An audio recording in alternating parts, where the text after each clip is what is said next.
مصطفیٰ صلی اللہ علیہ وسلم حضرت سیدنا عثمان غنی رضی اللہ تعالیٰ عنہ کی حیات مبارکہ کے حوالے سے چند باتیں آج گفتگو کا عنوان ہے۔ نبی کریم صلی اللہ تعالیٰ علیہ وسلم نے حدیبیہ کے موقع پر 9 ہجری میں عمرے کا ارادہ فرمایا تھا، اور حضور صلی اللہ تعالیٰ علیہ وسلم اپنے کئی سو صحابہ کے ساتھ احرام باندھ کر مقام حدیبیہ پر پہنچ گئے۔ سفیر اس کو بنایا جاتا تھا جو بڑا سمجھدار اور زیرک آدمی ہوتا تھا۔ نبی پاک صلی اللہ علیہ وسلم نے اس موقع پر جس کو اپنا سفیر بنا کے بھیجا وہ حضرت سیدنا عثمان غنی رضی اللہ تعالیٰ عنہ۔ حضور نے انہیں سفیر بنا کر کے مکہ مکرمہ میں بھیج دیا اور 2 ٹارگٹ دیے اپنے سفیر کو، 2 باتیں فرمائی۔ فرمایا ایک تو جا کے مکے والوں کو بتاؤ کہ ہم جنگ کرنے نہیں آئے، اللہ کے گھر کا دیدار کرنے آئے، اور بڑے پرامن طریقے سے ہم طواف کریں گے، سعی کریں گے، عمرہ کریں گے، لوٹ جائیں گے۔ یہ ہمارا واحد ایجنڈا ہے، اس کے علاوہ کوئی پروگرام نہیں ہے۔ اور دوسرا انہیں یہ بتاؤ ان لوگوں کو جو ایک زمانے سے مکہ مکرمہ میں کفار مکہ کے ظلم سہ رہے ہیں، ہمارے وہ غلام جو یہاں بڑی تکلیف میں ہیں، ان کو یہ خبر دے دو، عثمان انہیں میرا پیغام دے دینا کہ اب تمہاری مشکلات کے دن تھوڑے رہ گئے، اب بڑی جلدی اللہ تبارک و تعالی دین اسلام کو فتح عطا فرما دے گا۔ حضرت عثمان غنی تشریف لے گئے۔ جب حضرت عثمان غنی وہاں پہنچے تو کفار نے آپ کو روک لیا۔ انہوں نے کہا کہ آپ رکیے، دیر ہو گئی۔ ادھر ابو سفیان نے حضرت عثمان غنی رضی اللہ تعالیٰ عنہ کو یہ کہا کہ ہم نبی پاک صلی اللہ علیہ وسلم کو اور ان کے صحابہ کو عمرہ نہیں کرنے دیں گے،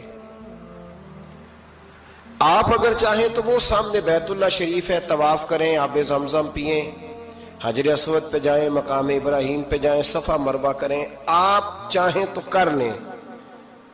تو حضرت عثمان غنی رضی اللہ تعالیٰ عنہ فرمانے لگے میں تڑپ رہا ہوں کعبے کے طواف کے لیے، لیکن میں بیت اللہ کا طواف اسی وقت کروں گا جب آگے آگے مجھے میرے مصطفیٰ کریم نظر آئیں گے صلی اللہ تعالی علیہ وسلم۔ لوگ آج پوچھتے ہیں کہ بغیر مدینہ شریف جائے حج مکمل نہیں ہوتا۔ میں نے کہا مدینہ شریف کے بغیر حج ہو جاتا ہے، پر مدینے والے کے بغیر نہیں ہوتا، اس لیے کہ حضور نے فرمایا صحیح مسلم میں خذوا عنی مناسککم، حج کے طریقے مجھ سے سیکھو۔ اللہ نے تو کہہ دیا حج کرو، تفصیل تو بتائی نہیں، تو اب آپ کو حضور سے سیکھنا پڑے گا۔ مدینے کے بغیر تو شاید حج ہو جائے، پر مدینے والے کے بغیر حج نہیں ہوتا۔ حضرت عثمان غنی رضی اللہ تعالیٰ عنہ کہنے لگے میں طواف ضرور کروں گا، پر اس وقت کروں گا جب مجھے حضور آگے آگے نظر آئیں گے۔ ادھر ایک شخص نے حضور کی بارگاہ میں بھی کہا اپنوں کا نہ پتہ ہوتا ہے، دل بدستاور کے حج اکبر است۔ جو دل ہوتے ہیں نا، دل کو دل سے راہ ہوتی ہے۔ یہ کئی دفعہ جسم علیحدہ علیحدہ ہوتے ہیں پر یہ اکٹھے دھڑک رہے ہوتے ہیں، تو دل کو راہ ہوتی ہے۔ عرض کی یا رسول اللہ صلی اللہ علیہ وسلم عثمان غنی تو طواف کر رہے ہوں گے، صفا مروہ میں ہوں گے، بڑی موج ہوگی، آب زمزم کھول کے پی رہے ہوں گے۔ حضور نے سامنے والے کا چہرہ غور سے دیکھا، فرمایا عثمان کو تم زیادہ جانتے ہو کہ میں زیادہ جانتا ہوں؟ یا رسول اللہ آپ ہی زیادہ جانتے ہیں۔ فرمایا پھر فکر نہ کرو، عثمان میرے بغیر طواف نہیں کرے گا۔ بات ختم ہو گئی، میرے بغیر عثمان طواف نہیں کرے گا، ختم ہو گئی۔ اب کسی نے افواہ پھیلا دی کہ حضرت عثمان غنی کو شہید کر دیا گیا۔ نبی پاک علیہ السلام تک بھی خبر آئی۔ حضور جانتے تھے ہمارا دل نہیں کرتا کوئی انتشاری بات کرنے کو، لیکن جب لوگ کرتے ہیں تو پھر دل کو تکلیف ہوتی ہے۔ اب یہاں سب نے لکھا ہے کہ نبی پاک صلی اللہ علیہ وسلم کو خبر ملی، حضور پریشان ہوئے، صحابہ کو مشورے کے لیے بھی بلایا، بیعت رضوان بھی ہوئی۔ اگر علم غیب ہوتا یہ سارا کچھ نہ ہوتا۔ اور میں نے کہا خدا کے بندے اگر حضور اپنا علم غیب اس وقت ظاہر کرتے تو حضرت عثمان کے لیے قرآن کی آیتیں نہ نازل ہوتی، اس بیعت کے تذکرے نہ ہوتے۔ ہر بات پہ لوگ معاذ اللہ تعالیٰ. اب دیکھیے نا یہاں یہ جملہ چھوڑنے کی کیا ضرورت ہے؟ تم قوم کو کیا دے رہے ہو؟ لوگوں کو کیا بتا رہے ہو کہ نبی پاک علیہ السلام اندھیرے میں بیٹھ کے فیصلے کر رہے تھے؟ کیا بتا رہے؟ آج انٹیلیجنس کی رپورٹس بتا دیتی ہیں کہ وہ فلاں کس طرح کا ماحول ہے اور آپ نے کس طرح کرنا ہے، تو تمہیں اپنی خفیہ ایجنسیوں کے مطابق تم فیصلہ کرو تو کہتے ہو ہم بھئی اندھیرے میں فیصلہ نہیں کر رہے، ہمیں رپورٹ ہے تو فیصلہ کر رہے ہیں. اور نبی پاک علیہ السلام کے بارے میں تم لوگوں کو یہ بتا رہے ہو کہ حضور اندھیرے میں فیصلہ کر دیتے تھے، پتہ ہی نہیں تھا. کس طرح کی بات کرتے ہو؟ میرے محبوب پاک علیہ السلام فرماتے ہیں کہ اللہ تبارک و تعالیٰ نے مجھے اس طرح کا علم عطا فرمایا ہے کہ جو تمہارے ذہن میں ہو مجھ سے پوچھو، میں فوراً تمہیں جواب دوں گا. لیکن لوگ اڑ گئے ہیں، کیا کیا جائے؟ اور عجیب فلسفہ ہے. یہاں بھی گرہ لگا دی، پتہ ہوتا تو یہ سارا. اور میں نے کہا خدا کے بندے اگر یہ سارا کچھ نہ ہوتا تو پھر یہ آیتیں کیسے نازل ہوتی؟ پھر صبح قیامت تک حضرت عثمان غنی کی عظمتوں کا کیسے پتہ چلتا؟ جب خبر ملی نا کہ حضرت عثمان غنی کو شہید کر دیا گیا تو حضور نے صحابہ کو بلایا، فرمایا آؤ میری بیعت کرو. حالانکہ بیعت پہلے ہو چکی، آؤ دوبارہ بیعت کرو. یا رسول اللہ کس چیز کی بیعت کرنی ہے؟ تو نبی پاک نے فرمایا میرے ہاتھ پہ بیعت کرو کہ ہم عثمان غنی کے خون کا بدلہ لیے بغیر یہاں سے جائیں گے نہیں. ہم عثمان کے خون کا بدلہ لیے بغیر یہاں سے جائیں گے. اور حوالہ کسی نے دیکھنا علامہ اسماعیل حقی کا تو میں دکھاؤں گا. جس شخص نے دوڑ کر سب سے پہلے نبی پاک کی بیعت کی وہ مولا علی شیر خدا تھے. کہ یا رسول اللہ جانا ہی نہیں عثمان کا خون کا بدلہ لیے بغیر. سب سے پہلے شیر خدا آگے بڑھے. آج لوگ انہی لوگوں میں اختلاف دکھانے کی کوشش کرتے ہیں، صحیح لا حاصل کرتے ہیں. سب سے پہلے دوڑ کر حضرت شیر خدا آگے بڑھے کہ حضور میں بیعت کرتا ہوں. نبی پاک نے صحابہ کے ہاتھوں میں بیعت ہو رہی ہے. یہ وہ والا واقعہ نہیں جو اس چوک میں پیش آیا تھا، یہ وہ والا واقعہ نہیں جو میرے ساتھ ہوا تھا تو میں آپ کو سنا رہا ہوں. یہ وہ والا واقعہ ہے جو رب کو اتنا پسند آیا کہ اللہ نے قرآن پاک میں بیان فرما دیا ہے. اس کی اہمیت کا اندازہ لگائے کہ رب کریم کو اتنا محبوب ہے یہ انداز کہ قرآن میں بیان کیا. ایک درخت تھا، کانٹوں والا درخت، اس کو شارحین نے لکھا ہے. کچھ لوگ کہتے ہیں بیری کا درخت تھا. نبی پاک درخت کے نیچے بیٹھ گئے، فرمایا بیعت کرو سارے. کن کے لیے بیعت ہو رہی؟ حضرت عثمان غنی کے لیے. ایک بیعت دین کے لیے ہوئی، قرآن کے لیے ہوئی، حدیث کے لیے ہوئی، اللہ کی توحید کے لیے. اور آج نئے سرے سے بیعت ہو رہی ہے. کس کے لیے؟ بول کے بتائیے. حضرت سیدنا عثمان غنی رضی اللہ تعالیٰ عنہ. اس شخص کی عظمت کا کوئی اندازہ کر سکتا ہے؟ جن کے لیے نبی پاک نے خاص کر کے تخصیص کر کے ایز اے اسپیشل بیعت لی. اور صحابہ نے جب بیعت کی تو اللہ کو اتنی پسند آئی کہ قرآن مجید کی سورہ فتح کی آیت نمبر 18 میں بیان کیا. فرمایا لقد رضی اللہ عن المؤمنین اذ یبایعونک تحت الشجرہ. فرمایا محبوب تحقیق اللہ ان مومنوں سے راضی ہے جو درخت کے نیچے آپ کی بیعت کر رہے تھے. تحقیق اللہ ان سے راضی ہوا، ان ایمان والوں سے جو درخت کے نیچے آپ کی بیعت کر رہے تھے. درخت کے نیچے تحت الشجرہ. قرآن مجید کے الفاظ اگر آپ غور کریں گے تو آپ کو حضرت عثمان غنی کی عظمت کا پتہ چلے گا اور اس واقعے کی حساسیت کی آپ کو سمجھ آئے گی کہ بیعتیں تو مسجد میں بھی ہوئی لیکن نام لے کے نہیں کہا محبوب جنہوں نے مسجد میں بیعت کی. نام لے کے نہیں کہا، حالانکہ وہ بیعتیں بھی اللہ کو بڑی محبوب ہے. بیعتیں تو میرے بھائی نبی پاک نے بیت اللہ شریف کے پاس بھی کی، مسجد نبوی میں بھی کی، لیکن یہاں نام لے کر کوئی بھول نہ جائے. کسی نے کہہ دینا تھا کوئی اور بیعت تھی جی، لوگ شرع کر رہے ہیں نا مرضی، وہ تو کسی اور کی بیعت. نام لے کے کہا محبوب تحت الشجرہ. وہ جو درخت کے نیچے بیعت ہوئی، وہ جو بیعت درخت کے نیچے ہوئی اور جنہوں نے بیعت کی لقد رضی اللہ عن المؤمنین. تحقیق اللہ ان مومنوں سے راضی ہو گیا. اللہ ان مومنوں سے. صحیح بخاری صحیح مسلم میں صحابہ نے پوچھا یا رسول اللہ اللہ کس طرح راضی ہوا ہے؟ فرمایا آج جس نے میرے ہاتھ پہ بیعت کی ہے رب کریم نے وعدہ کر لیا سب کو جنت عطا فرمائے گا. جنتی ہو گئے سارے. حضرت عثمان غنی رضی اللہ تعالیٰ عنہ کی یہ عظمت، یہ شان قرآن پاک نے بیان کر دی کہ حضرت عثمان کے نام پر صحابہ جمع ہوئے. اللہ تبارک و تعالیٰ نے اس واقعے کا ذکر قرآن مجید میں فرما دیا. میرے عزیز دوستو، حضرت عثمان غنی کو اللہ نے بڑی شان عطا فرمائی، بڑا مرتبہ دیا، بڑے حسین و جمیل، بڑے خوبصورت آدمی تھے۔ دیکھو نا کیا شان ہے حضرت عثمان ذی النورین۔ یہ ذی النورین کا کیا معنی ہے؟ دو نور کون ہیں؟ حضور کی دو صاحبزادیاں۔ اعلیٰ حضرت فرماتے ہیں نور کی سرکار سے پایا دوشالہ نور کا، نور کی سرکار سے پایا دوشالہ نور کا، ہو مبارک تجھ کو ذی النورین جوڑا نور کا۔ دو نوروں والے حضرت عثمان غنی۔ ایک بیٹی کا نکاح کیا، وہ وصال کر گئی تو محبوب نے دوسری بیٹی کا بھی نکاح کر دی۔ یہ جو بیچارے پراپوگنڈے والے ہوتے ہیں نا، یہ پہلے دن سے صرف پراپوگنڈے میں ہی ہے، یہ نہ محب بن سکے نہ محبوب بن سکے۔ ان کا نہ کوئی اپنا ہوا نہ انہیں کسی نے اپنایا، یہ پراپوگنڈے والے ہی ہیں، ساری زندگی چیم گوئیاں، کانوں میں باتیں، اپنا اپنا مزاج ہے نا جی، جس کے حصے میں جو ڈیوٹی آئی۔ کچھ لوگ وہاں بھی منافقین چیم گوئیاں کرنے لگے، دوسری بیٹی بھی دے دی، دوسری بیٹی بھی دے دی، دوسری بیٹی بھی دے دی۔ محبوب کے کانوں تک آواز گئی، فرمایا زیادہ باتیں نہ کرو، میری 40 بھی ہوتی۔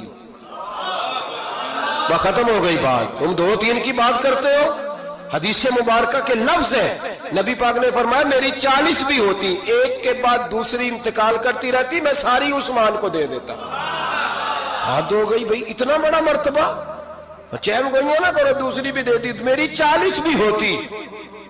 اس حدیث کا ترجمہ یہ ہے کہ محبوب فرماتے ہیں کہ مجھے عثمان پر اعتبار ہی بڑا ہے، مجھے عثمان پیارا ہی بڑا ہے، عثمان غنی کی عظمت ہی بڑی ہے۔ فرمایا میری 40 بھی ہوتی تو میں ساری یکے بعد دیگر حضرت اسامہ بن زید رضی اللہ تعالیٰ عنہ فرماتے ہیں نبی پاک نے اپنی صاحبزادی حضرت رقیہ رضی اللہ تعالیٰ عنہ کا نکاح حضرت عثمان غنی کے ساتھ کیا، تو دونوں میاں بیوی پیارے بڑے تھے، حسین و جمیل بڑے۔ حضرت عثمان بڑے نفیس آدمی تھے، بڑی نفاست تھی، کپڑا سادہ پہنتے تھے، لیکن لوگ کہتے ہیں کبھی ہم نے ان کے کپڑوں پہ دھبا نہیں دیکھا، چہرے پر اتنا سا گرد کا نشان نہیں دیکھا۔ ہمارے ملک میں سب سے زیادہ خرچہ میک اپ کا آتا ہے، پتہ ہے آپ کو جی؟ اب اگلی جو بات کرنی ہے اس پہ اپنے آپ کو وقت کتنا دیتے ہو، سجنے میں، سورنے میں، تیار ہونے میں کتنا وقت لگاتے ہو؟ فرمانے لگے حضرت عثمان غنی اتنا تو ٹائم ہی نہیں ہے کہ اپنے آپ کو دیا جائے۔ تو قبر اتنے پیارے کیسے لگتے ہو؟ فرمانے لگے اپنی وجہ سے نہیں لگتا، حضور کی وجہ سے پیارا لگتا۔ کب وہ کس طرح؟ فرمانے لگے نبی پاک صلی اللہ علیہ وسلم نے ہمیں وضو دیا ہے، فرمایا ایک دفعہ وضو کر کے آئینے کے سامنے کھڑا ہوتا ہوں، یوں لگتا ہے اللہ نے میرے چہرے کو پہلے سے زیادہ نور عطا کر دیا ہے۔ دیکھیں نا، باقی جسم چھپا ہوا ہے اور جو ظاہر ہے اس پر وضو کا حکم ہے۔ ہاتھ ظاہر ہے تو وضو کر لو، پیر پردے سے باہر ہے تو ان کو دھو لو وضو میں، چہرہ پردے سے کپڑوں سے باہر ہے تو اس کو وضو میں۔ تو عثمان غنی فرماتے 5 وضو تو میں تازہ کرتا ہوں، پچھلا ہو بھی تو نئی نماز تازے وضو سے پڑھتا ہوں۔ اور فرماتے اگر میرا قرآن مجید کھولنے کا ارادہ بن جائے تو پھر وضو 6 بھی ہو جاتے ہیں، اور تہجد کے وقت اٹھوں تو 7 بھی ہو جاتے ہیں۔ فرماتے ہیں علیحدہ سے درود پاک پڑھنے بیٹھوں تو پھر 10-11 وضو بھی ہو جاتے ہیں۔ میں وضو کرتا رہتا ہوں تو اللہ تازگی عطا کر دیتا ہے۔ حضرت اسامہ بن زید حضور کے غلام زادے فرماتے میں چھوٹا سا تھا تو نبی پاک کے گھر میں گوشت پکا تو سرکار کو 4 بیٹیوں سے بڑا پیار تھا، حضرت فاطمہ سے زیادہ ہے لیکن 4 بیٹیوں سے بڑی محبت تھی۔ حضرت رقیہ اور جناب عثمان غنی کے گھر میں اسامہ بن زید کہتے ہیں حضور نے مجھے سالن دینے بھیجا، میں چھوٹا سا تھا اور بھی پردے کی آیتیں بھی نہیں آئی تھیں، حکم بھی نہیں آیا تھا۔ کہتے ہیں میں سالن دینے گیا، واپس آیا تو میں نے ان دونوں کو بیٹھے دیکھا تو میں نے اتنے حسین میاں بیوی کبھی دیکھے نہیں تھے، اور میری طبیعت کھل اٹھی۔ فرماتے ہیں جب واپس آیا نا، سرکار نے میرا چہرہ دیکھا، میں نے تو بات کرنی نہیں تھی، حضور نے چھیڑ دی۔ فرمایا میری بیٹی اور داماد کو دیکھ کے آئے ہو؟ یا رسول اللہ دیکھ آیا ہوں۔ فرمایا ایسا حسین جوڑا دنیا میں کبھی دیکھا ہے؟ کہا یا رسول اللہ اللہ کی عزت کی قسم کبھی دیکھا ہی نہیں۔ یہ ظاہری حسن اللہ نے حضرت سیدنا عثمان غنی رضی اللہ تعالیٰ عنہ کو عطا۔ ایک بات میری یاد رکھنا، حسن ظاہر کا نہیں ہوتا، حسن ظاہر کا نہیں ہوتا، ظاہر کا میک اپ ہوتا ہے، حسن ہمیشہ باطن کا ہوتا ہے۔ جن لوگوں کے اندر معصومیت ہوتی ہے ان کے چہروں پہ بھی آئی جاتی ہے۔ کوئی نہیں سمجھ آئی شاید آپ کو۔ اندر اگر بندہ کڑوا ہونا کسیلا ہو چہرہ نہیں روشن ہوتا. اس کی دلیل حدیث میں موجود ہے. نبی پاک صلی اللہ علیہ وسلم سے صحابہ نے کہا یا رسول اللہ اللہ کا ولی کون ہوتا ہے؟ فرمایا جس کا چہرہ دیکھنے سے اللہ یاد آئے. تو ولایت کا تعلق دل سے ہے، چہرے سے نہیں. ولایت کا تعلق بولیے دل سے ہے، چہرے سے ولایت کا تعلق نہیں ہے. لیکن حضور نے دلیل کیا دی؟ چہرہ دیکھو تو اللہ یاد آئے. گویا محبوب نے فرمایا کہ دل اگر ولی کا ہو تو پھر اللہ تعالیٰ دل کی برکت سے چہرہ بھی نورانی عطا فرما دیتا ہے. چہرہ بھی نورانی. بہت سارے میں نے ایسے بزرگوں کو دیکھا جن کے رنگ گورے نہیں تھے پر نورانی تھے. ہمارے علامہ فیض احمد اویسی صاحب رحمۃ اللہ علیہ میرے استاد گرامی کا رنگ گورا نہیں تھا، لیکن جو بابا جی کو دیکھتا تھا فدا ہی ہو جاتا تھا. رنگ گورا نہیں تھا، گندمی تھا، لیکن کیا بات تھی چہرے کی معصومیت کی. تو یاد رکھیں حضرت عثمان غنی کے باطن میں جو حسن تھا، جو وقار تھا، وہ چہرے سے چھلکتا تھا. چند خوبیاں بڑی زیادہ تھی حضرت عثمان غنی میں، بہت زیادہ تھی چند خوبیاں. ایک بہت بڑی خوبی حضرت عثمان غنی کی جس کو نبی پاک نے بڑا چاہا، وہ تھا حضرت عثمان غنی کا سخی ہونا. مالا والے سخی نہیں ہوندے. مالا والے سخی ان کے پاس تو پیسہ بافر ہوتا ہے، کسی وقت 10,000 کا تعاون کاری دیتے ہیں کسی کے ساتھ. وہ سخی نہیں ہوتے. بھائی کسی ایک بندہ 1.5 کروڑ کی اسامی ہے تو کسی کو 20,000 کا تعاون کر دے، سخاوت تھوڑی ہے. کروڑوں روپیہ اس کے پاس پڑا ہوا ہے. مالا والے سخی، یہ میاں صاحب نے کہا مالا والے سخی نہیں ہوندے. سخیاں کل مال نہیں ہوندا. سخیاں کل مال ہے اس لیے کہ جمع کریں گے تو رہے گا نا. وہ سخی جمع کرتا ہی نہیں. مالا والے سخی نہیں ہوندے. سخیاں کل مال نہیں ہوندا. ایتھے اوتھے دوویں جہان نہیں. سخی کنگال نہیں ہوندا. حضرت عثمان غنی رضی اللہ تعالیٰ عنہ فرماتے ہیں کہ جس دن حضور نے تبوک کے لیے جیش اسرا کے لیے اعلان کیا نا، تو حضرت عثمان غنی فرماتے ہیں کہ حضرت ابو بکر صدیق تو سارا مال لے آئے تھے، جناب عمر آدھا لے آئے تھے، مولا علی شیر خدا نے جی کھول کے دیا تھا، لیکن 800 گھوڑے بما پالان کی ضرورت تھی. یعنی 800 فوجیوں کا خرچہ. اپنے لفظوں میں بات کر رہا ہوں. فوجی کا خرچہ کیا ہوتا تھا کہ فوجی کا گھوڑا بھی چاہیے، گھوڑے کے ساتھ کجاوا بھی چاہیے، تلوار بھی چاہیے، نیزہ بھی چاہیے، تیر بھی چاہیے، لوہے کی جیکٹ بھی چاہیے. حضرت عثمان غنی کہتے ہیں نبی پاک نے اعلان کرنا شروع کیا. ایک دفعہ اعلان کیا تو میں نے کہا حضور 200 فوجی کا خرچہ میرا. تو نبی پاک نے دوسری دفعہ اعلان کیا تو کوئی اٹھا ہی نہیں. جنہوں نے دینا تھا وہ تو سارا کچھ پہلے ہی دے چکے تھے. کوئی اٹھا نہیں. کہتے مجھے بڑا عجیب لگا کہ میرے مصطفیٰ اعلان کریں. حضرت عثمان غنی فرماتے ہیں، شاہ ولی اللہ صاحب نے ازالت الخفا میں لکھا ہے کہ یوں پکڑ کے کہتے ہیں میں نے اپنا گریبان پکڑ لیا. عثمان تیرے نبی کو اعلان کرنا پڑ رہا. کہتے 1000 فوجی کا خرچہ چاہیے تھا، 1000 کا. عثمان کہتے تیسری دفعہ حضور نے اعلان کیا تو کہا یا رسول اللہ 200 اور ڈال لے. سنو سخی کس کو کہتے ہیں. حضرت عثمان غنی رضی اللہ تعالیٰ عنہ فرماتے ہیں میرے پاس کل خرچہ میرے پاس 800 فوجیوں کا تھا. میں سارا کچھ بھی گھر سے لے آؤں تو 1000 میں پھر بھی پورا نہیں کر سکتا تھا. لیکن جب نبی پاک نے چوتھی دفعہ کہا نا کہ اٹھو بھائی ابھی خرچہ چاہیے، عثمان کہتے مجھے لگتا تھا میرے گریبان پھٹ جائے گا. یار میرے محبوب کو اعلان کرنا پڑ رہا ہے. عثمان غنی فرماتے میں اٹھ کے کھڑا ہوا. میں نے کہا حضور اب آپ نے اعلان نہیں کرنا، آپ 1000 ہی میرے کھاتے میں ڈال دیں، میں سب کا بندوبست کرا دوں گا. فرماتے میں نے 200 فوجی کا خرچہ پکڑ دکڑ کے پورا کیا. 200 کا خرچہ. غریب اصل میں اللہ سے تجارت نہیں کرتا اس لیے امیر نہیں ہوتا. غریب اللہ سے تجارت کرے نا، اللہ سے، اس کے رستے میں 200 دے کے 70 گنا کی امید رکھے یہاں بھی وہاں بھی، پھر امیر ہو جائے. یہ تجارت نہیں کرتا، یہ کہتا ہے اللہ کے رستے میں امیر خرچ کریں گے، میری نہیں ڈیوٹی. حضرت عثمان غنی کہتے ہیں میرے پاس 800 کا بندوبست تھا، میں نے 1000 کا دیا. حضور تشریف لے گئے. فرماتے ہیں جہاد سے جب واپسی ہوئی نا، ایک ایسا سودا تھا جس میں سے مجھے نفع کی امید ہی نہیں تھی، پر اللہ نے مجھے 11 گنا نفع عطا فرمایا. مالا والے سخی نہیں ہوندے. سخیاں کل مال. دیکھیں نا جنت البقیع، وہ والا قبرستان جس میں کوئی دفن ہو جائے تو نبی پاک کی سفارش کا حقدار ہو گیا. وہ والا قبرستان جس کا نام ہی جنت ہے. وہاں نا ایک یہودی اپنے جانور باندھا کرتا تھا. تو سرکار ایک دن اس طرف گئے تو واپس آئے، حضرت عثمان غنی قریب کھڑے تھے، نبی کریم صلی اللہ تعالی علیہ وسلم نے فرمایا عثمان اس جگہ کی طرف ذرا چکر لگانا، جگہ بڑی اچھی ہے۔ عثمان غنی گئے، جگہ خرید کے واپس آ گئے۔ حضور نے فرمایا ہوا ہے؟ عرض کی حضور خرید آیا ہوں۔ فرمایا میں نے تو چکر لگانے کا کہا تھا۔ کہا یا رسول اللہ آپ نے یہ بھی تو فرمایا تھا جگہ بڑی اچھی ہے، تو جس کو آپ نے اچھا کہہ دیا یہودی کے پاس تو نہیں نہ رہنی چاہیے، تو میں نے خرید دی۔ شرم نہیں آتی لوگوں کو۔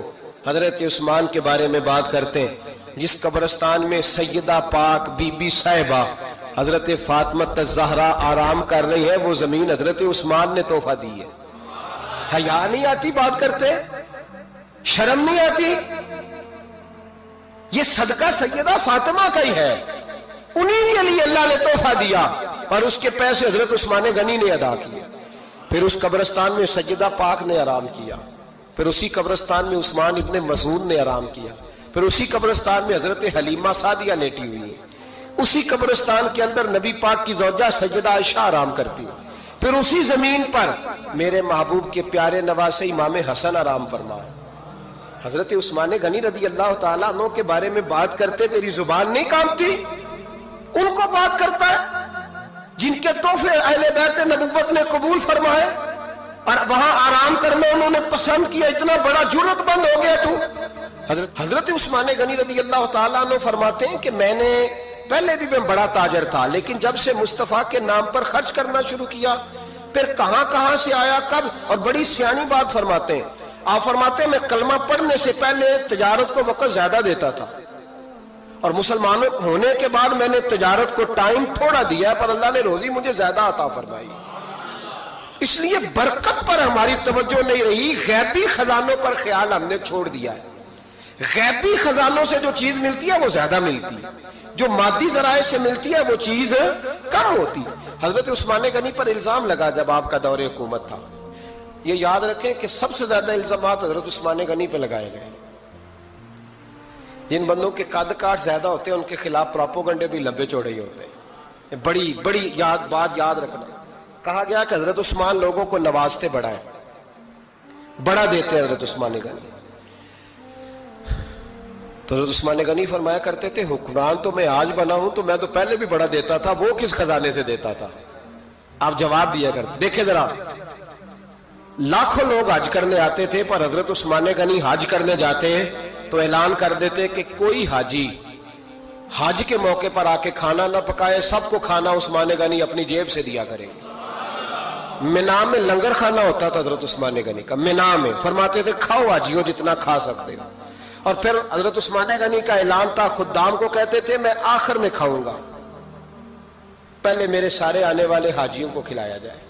ایک مجھ سے ایک دوست نے سوال پوچھا 4-5 دنوں کے، کچھ سوال ایسے ہوتے ہیں جو بندے کو چوراہے پہ لا کے کھڑا کر دیتے ہیں، زندگی میں نہ بھولنے والے سوالات ہوتے ہیں۔ ایک شخص نے سوال پوچھا، کہنے لگا اوکاڑے دینی اور مذہبی گھرانہ ہے، اوکاڑے سے تعلق ہے، میرے ساتھ محبت کا رشتہ ہے، کہنے لگے بیٹی کی شادی کر دی ہے راولپنڈی میں،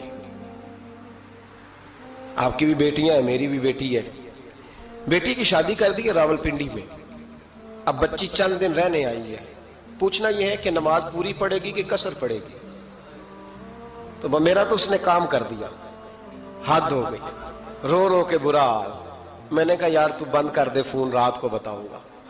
کیا پوچھ لیا یار تو نے؟ بیٹی مسافر نہیں ہوتی، بیٹی تو مہرانی ہوتی ہے باپ کے گھر کی، تو بیٹی مطلب کیسے بتاؤں کہ دل کرتا ہے کہ بیٹی وہ صرف ہنسے، وہ روئے کبھی نہ، یہ دعا ہوتی ہے۔ تو نے اتنا بڑا سوال کیوں کیا؟ بہرحال علماء کو کچھ چیزوں کے جواب دینے پڑتے ہیں۔ میں نے کہا میں رات کو بتاؤں گا۔ رات کو پھر فون آیا کہ آپ تو بڑی جلدی جواب دینے کے عادی ہیں تو دیر کیوں کر دی؟ تو میں نے کہا یار جواب تو میرے پاس تھا لیکن ہمت نہیں تھی ابھی۔ تو میں نے کہا کہ اگر تو بیٹی آئی ہے والد کے گھر میں اور ابا جی کا پروگرام ہے اسے جائیداد میں سے حصہ دینے کا، تو پھر تو بیٹی نماز پوری پڑے گی، لیکن اگر ابا جی نے علیحدہ کر کے انگوٹھا لگوانا ہے تو پھر بیٹی مسافر ہے۔ اگر ابا جی نے اس کو علیحدہ کر کے انگوٹھا لگوانا ہے نا کہ دے دے بھائیوں کو، خیر ہے تیری شادی پہ خرچہ کر دیا ہے، اگر ابا جی کے دل میں نے کہا یہ ابے سے فتویٰ پوچھ لو، اگر ابا جی کے دل میں چور ہے نا کہ بیٹی کو دینا کچھ نہیں، تو پھر بیٹی نے نماز قصر پڑھنی ہے، اس لیے کہ پھر وہ وہاں حصے دار۔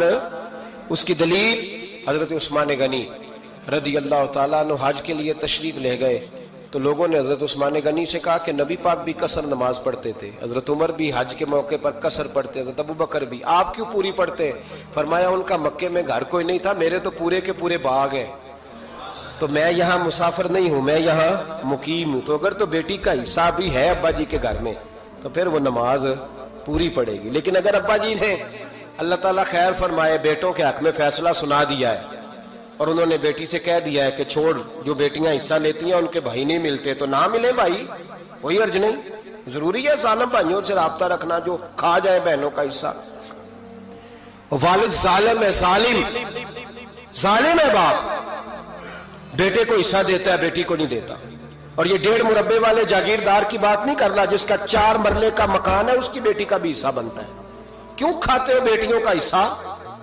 ڈر نہیں آتا اللہ تعالیٰ سے؟ کیوں کھاتے ہیں لوگ بیٹیوں کا حصہ؟ جب اللہ رسول نے رکھا ہے تو کیوں کھا جاتے اور پھر کہتے ہیں جناب بڑا پیار ہے بیٹی سے، رونے دھونے کے لیے پیار ہے؟ تو یاد رکھیں حضرت عثمان غنی رضی اللہ تعالیٰ عنہ کا لنگر چلتا تھا۔ حضرت عثمان غنی رضی اللہ تعالیٰ عنہ کی زندگی میں جو باتیں ہمیں بہت زیادہ ملتی ہیں ان میں نفاست ہے، آپ کی حیا ہے، سخاوت ہے۔ ایک بات اور سن لیں، بڑا ستایا گیا حضرت عثمان غنی کو، پراپوگنڈے کیے گئے، آپ کے خلاف مہم چلی، عبداللہ ابن سبا نے بڑی مہم جوئی کی آپ کے خلاف، یہودیوں نے مسلمانوں کا روپ دھار کر بڑا آپ کو ستایا، تکلیفیں دی، جی آپ اپنے رشتہ داروں کو بڑا دیتے ہیں، فرمایا کرتے تھے جیب سے دیتا ہوں، مال خزانہ سے نہیں دیتا۔ حضرت عثمان غنی رضی اللہ تعالیٰ عنہ کو بڑا ستایا گیا۔ یہ واحد خلفائے راشدین میں خلیفہ ہے جن کا 40 دن پانی بند کیا گیا، کھانا نہیں آنے دیا گیا۔ لیکن کمال ہستی حضرت عثمان غنی کی، مولا علی جیسے شیروں نے جا کے کہا آپ اشارہ کریں، یہ جو آپ کے خلاف نکلے ہوئے ہیں تو ایک تلوار سے مار دیے جائیں گے۔ تو حضرت سیدنا عثمان غنی فرمانے لگے میں وہ والا مینڈا نہیں بننا چاہتا جس کی وجہ سے مدینے کی گلیاں رنگین ہو جائیں، امن کا کعب خلافت چھوڑ دیں۔ فرمایا حضور نے کہا تھا اللہ تمہیں ایک قمیض پہنائے گا، لوگ اتارنا چاہیں گے تم نے اتارنی نہیں، صبر سے، حوصلے سے، اطمینان سے۔ یہ وہ واحد ہستی ہے حضرت عثمان غنی، انہوں نے شہادت قبول کر لی لیکن تلوار نہیں چلنے دی، لوگوں کو ایک دوسرے کے گلے نہیں کاٹنے دی، وہ شخصیت ہے حضرت عثمان غنی کی۔ لیکن بڑا ستایا گیا، بڑا پراپوگنڈا۔ مجھے بتائیے اس کے بارے میں اللہ قرآن کی آیتیں نازل کر دے اور جس کے بارے میں مصطفیٰ کریم ایک بار نہیں تین بار جنت کی بشارت عطا کر دے، کوئی بندہ ہمیں تاریخ بتائے، حوالے دے، کہانیاں سنائے تو ہم اس کی کہانیاں دیکھیں گے یا نبی پاک کا فرمان دیکھیں گے؟ بولیں، جا کے بولیں، جا کے۔ کسی کہانی پر کبھی بھی کان، بس ایک حدیث میں نے بڑی دفعہ سنائی ہے، پھر سناتا ہوں، ترمذی میں ہے، نبی پاک جنازگاہ تک گئے جنازہ پڑھنے، یا رسول اللہ فلاں آدمی انتقال کر گیا، جنازگاہ تک تشریف لے گئے جنازہ پڑھانے، لیکن جنازگاہ تک پہنچ کر محبوب نے فرمایا اس کا جنازہ نہیں پڑھانا۔ یا رسول اللہ کیوں؟ فرمایا اس لیے کہ یہ عثمان غنی سے بغض رکھتا تھا، تو حضور تو اس کا جنازہ نہیں پڑھتے۔ خبردار کسی داستان پہ کان نہ دھریں، عقلیں دوڑاتے پھرتے ہیں لوگ، ایسے ہوا تھا تو ویسے ہوا تھا تو اس نے کہا تھا تو اس نے کہا تھا، ہمیں اس کی اس کی نہیں خبر، ہمیں تو مصطفیٰ کا پتہ ہے۔ جو حضور نے جن کی شان بیان کر دی ان کی شان پر ہم کسی تاریخ کا حوالہ مزید ضرورت محسوس ہے، بس اپنی طبیعت میں سادگی اور صفائی پیدا کریں، سخاوت پیدا کریں، حیا پیدا کریں، یہ حسن ہے۔ اس حسن کو حضرت عثمان غنی نے تقسیم کیا ہے، اللہ سمجھنے کی توفیق عطا فرمائے۔ آخر اور اگر آپ نے ابھی تک ہمارا چینل سبسکرائب نہیں کیا تو فوراً سبسکرائب کیجئے، ساتھ ہی بیل آئیکن پر کلک کریں تاکہ مزید آنے والی ویڈیو ہیں وہ آپ کو وقت پر ملتی رہیں۔ اللہ حافظ۔